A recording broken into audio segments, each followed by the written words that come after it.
Good morning, everybody, or good afternoon, or good evening, or good night, depending on what time you're watching this. It is April 1st, Saturday, 2023. Time is it? It is 12:26. Okay, this is part 12 of Women on the Front Lines, A Call to Courage, chapter 1. We've got to be free to see, but we can't see if we're bound up in fear. Have you ever been introduced to someone and not caught his or her name because you were so concerned about what you were going to say in response? That's intimidation. Once you are free of it, you can look at someone and think about that person rather than worrying about yourself. In that way, you can be God's hands and God's voice to people and build bridges of love, not fear. Getting rid of fear and intimidation means getting out of yourself and into Christ, moving from concern over how you look or what you are going to say to asking, Lord, what do you have for this person? It is when you get out of yourself that you become truly free.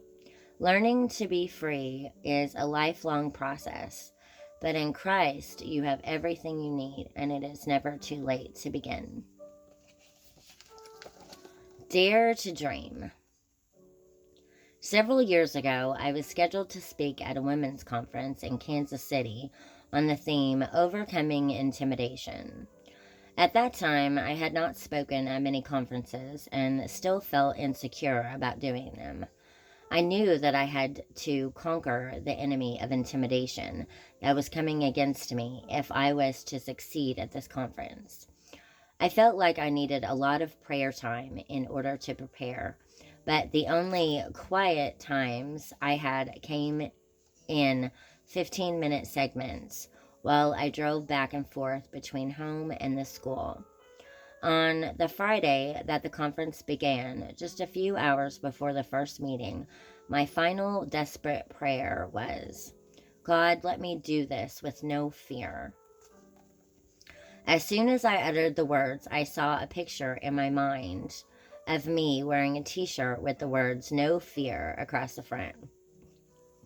I said to God, all right, as I speak on Saturday morning, I will envision no fear written across my heart, guarding me. In faith, I will believe that you will accomplish this. When I told Jim about it later that evening, he insisted that I had to get a No Fear t-shirt and wear it. I had no time for shopping, though he did it for me while I was at the Friday night meeting.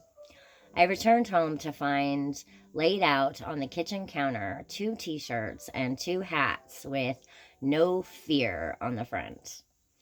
One set was for me, the other was for Jim.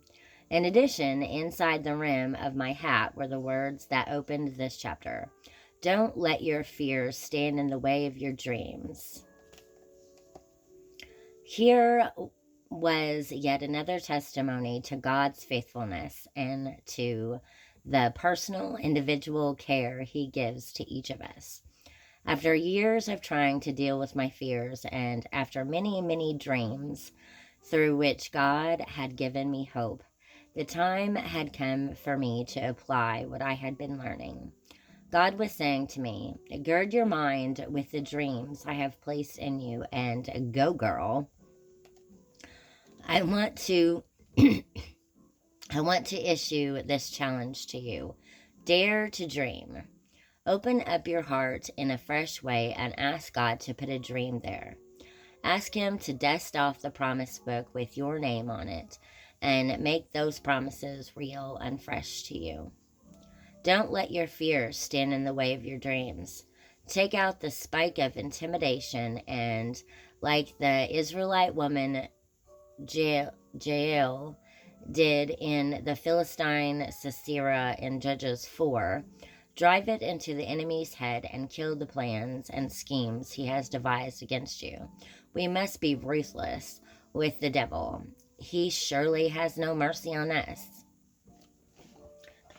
That's all for chapter 1, A Woman on the Front Lines, A Call to Courage.